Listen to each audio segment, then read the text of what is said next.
Guhinga ibihumyo biribwa.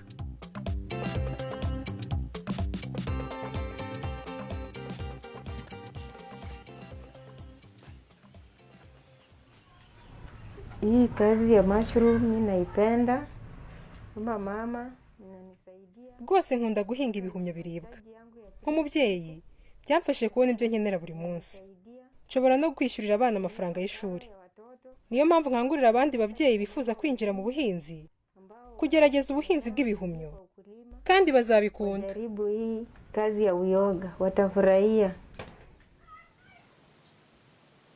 Abantu batangiye kurya ibihumyo kuva kera cyane. Hari amoko atandukanye y'ibihumyo, bimwe muri byo ni ibihumyo biribwa. Mu miterere yabyo mu gasozi bimera ku biti ndetse no mu bisigazwa by'imyaka.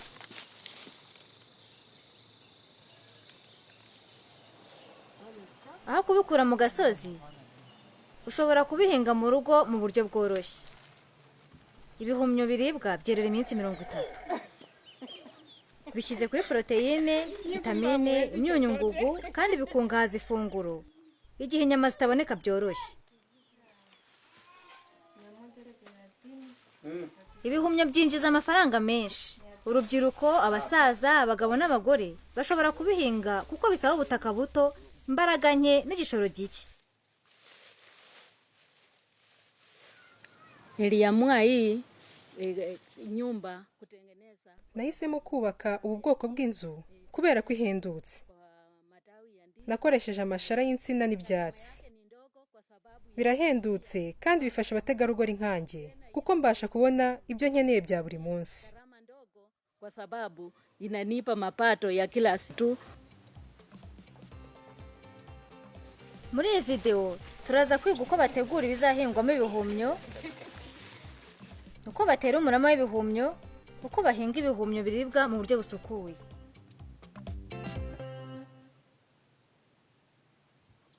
Ibihumyo bikenera ibisigazwa by'ibihingwa byifitemo utugozi byo kubihingamo.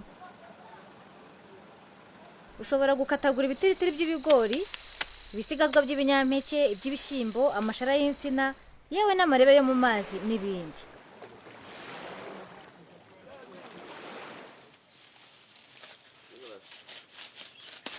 Gutegura ibizahingwamo ibihumyo nibyo kwitonderwa kugira ngo wizere neza ko aribyo byonyine bizameramo atari uruhumbu cyangwa utundi dukoko.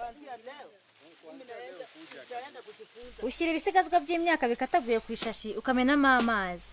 Icyo gihe ibihumyo bizakururamo intungagihingwa mu buryo bworoshye.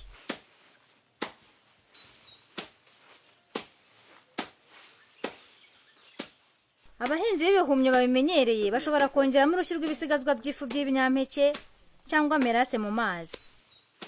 Ibi birimo proteine n'isukari bifasha ibihumyo gukura vuba. Ariko no kwitonda kuko uruhumbu n'udukoko nabyo byamera byoroshye aho wahinze ibihumyo. Vanga igikombe kimwe cy'ishwagara mu ndobo y'amazi nurangiza ukoroge. Nyanyagiza ya mvange y'amazi hejuru y'ibyatsi ubivange neza. Ishwagara igabanya ubusharire bwabyo bigatuma ibihumyo bikura neza.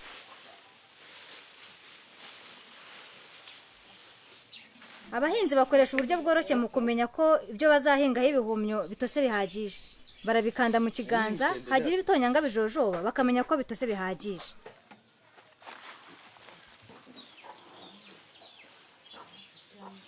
Kuko imigini ishobora kubamo mikorobe zabangamira imikurire y'ibihumyo, imigini igomba gucanirwa kugira ngo izo mikorobe zipfe. Pakira ibyatsi by'imigina mu mashashi y'ibara iryo ari ryo ryose apfa kuba adatobotse. Tsindagira ibyatsi mu ishashi ku buryo nta mwanya usigara. Funga ishashi ukoresheje umukoba mu kwirinda gutakaza cyangwa gukurura ubuhehere igihe bacanira imigina.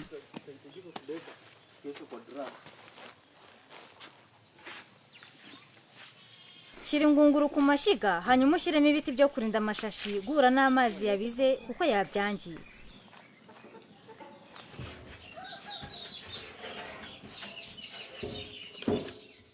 Suka litiro 20 z'amazi mu ngunguru hanyuma ucanire. Rambika imigina ifunze neza ku biti biri mu ngunguru.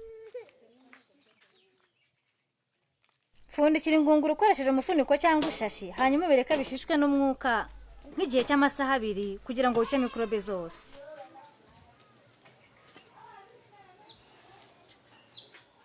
Nyuma yo kubishyushya n'umwuka, kuramo imigina uyishyira ahantu hari isuku ibanze ihore. Kugira ngo wirinde ubwandu, abakozi bose bakora mu bihumyo bagomba gukaraba intoki bakanamesa imyambaro.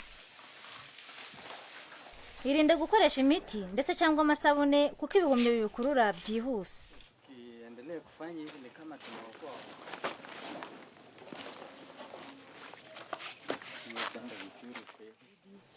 Tena haingii ovyo ovyo, kama hujaoga usiende hapo kama umeogea sabuni. Ibihumyo bisaba ibikorwa by'isuku bikwiriye. Irinde kujya mu nzu ihinzemo ibihumyo igihe icyo ari cyo cyose kuko isabune zibangamira imikurire yabyo. Ngira umunsi wihariye wo gukorera mu nzu ihinzemo ibihumyo. Uwo munsi niyuhagira amazi yonyine, nkanirinda kwisiga amavuta ahumura. Napanga tu siku ya kuingia hapo.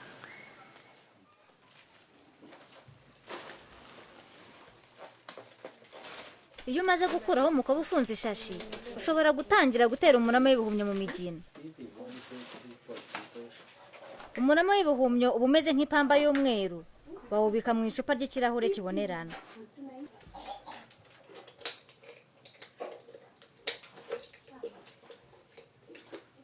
Iyo uhinze ibihumyo bwa mbere, ushobora kugura umurama mu ishuri ry'ubuhinzi cyangwa ikigo gikora ubushakashatsi, cyangwa ukawukura ku muhinzi usanzwe uhinga ibihumyo.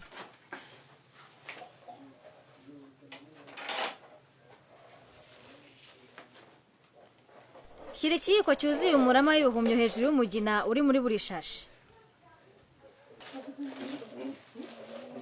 Umurama w'ibihumyo ukenera umwuka.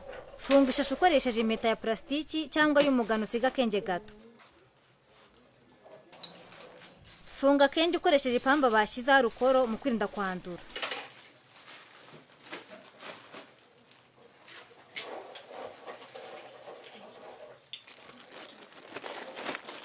Zana imigina mu cyumba kirimo umwijima kandi gihehereye. Rambika imigina ku biti byubatse mu nzu umwe hejuru y'undi. Erekeza uruhande rufunguye aho unyura uzakurikirana imikurire y'ibihumyo bitakugoye.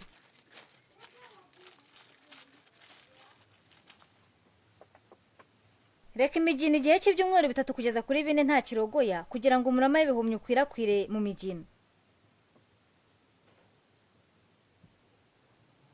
Ku cyumweru cya 4, reba niba imigina yuzuyemo umweru mwinshi w'umurama. Fungura ishashi igihe 3/4 by'umugina byabaye umweru. Kuraho impeta n'ipamba kugira ngo umwuka mwiza winjire byihutisha ibihumyo gukura. Ibihumyo bikura neza mu bushyuhe buri hasi ya °C 25.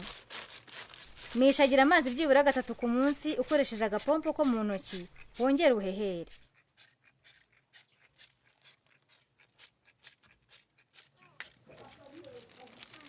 Nyuma y'icyumweru kimwe dufunguye ya mashashi, ibihumyo bitangira gukura. Utangira kubona uduhumyo duto duto dutunguka, tumeze nk'imisumari y'umweru ifite utugofero.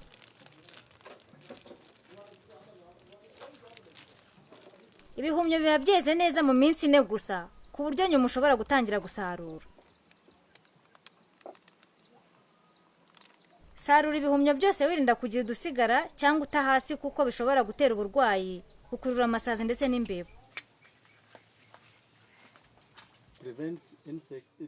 Mu kwirinda amasazi, shyira akayungiro k'utwenge dutahafungurwa hose mu nzu uhingamo. Koresha imitego ifata imbeba, unyanyagiza iva ahakikije inzu y'ibihumyo wirinda ikinyamunjonjerwa n'abazena. Ni iki twakoresha ibyo twahinzemo ibihumyo nyuma yo gusarura? Reka twumve Nicholas Matindu, umuhinzi w'ibihumyo wo mu burengerazuba bwa Kenya, atubwira akamaro k'ubuhinzi bw'ibihumyo ku bindi bihingwa. Ukulima mushroom hakuna hasara yote unaenda kwa sababu wakati unatoa iyo uhinze ibihumyo ntushobora guhomba kubera ko nyuma yo gusarura ibihumyo ukuramo ibisigazwa by'imigina ukabikoramo ifumbire ukayifumbiza indi myaka mu murima. Tunaweza kukuza mimea zetu kwa shamba.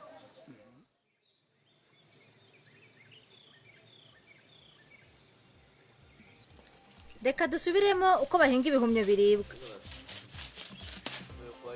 Kusanya ibisigazwa by'imyaka nk'amashara, ibigorigori ubikatagura. Vanga ibyo wakataguye n'amazi ndetse n'ishwagara. Sindagira ibyo wakataguye mu mashashi noneho bicanire mu ngunguru byibura amasaha 2 kugira ngo wice udukoko. Nk'uko mikorobe n'uruhumbu bishobora gukura mu buryo bworoshye, ugomba gukurikiza ibikorwa by'isuku igihe cyose uhinga ibihumyo. Karaba intoki, mesa imyenda, sukura aho ukorera. Shyira umurama w'ibihumyo mu byatsi wakataguye.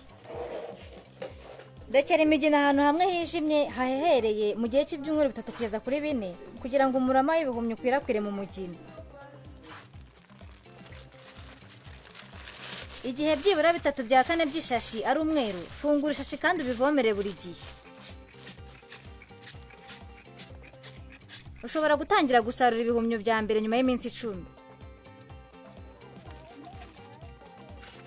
Guhinga ibihumyo biroroshye kandi bishobora kuguha amafaranga menshi.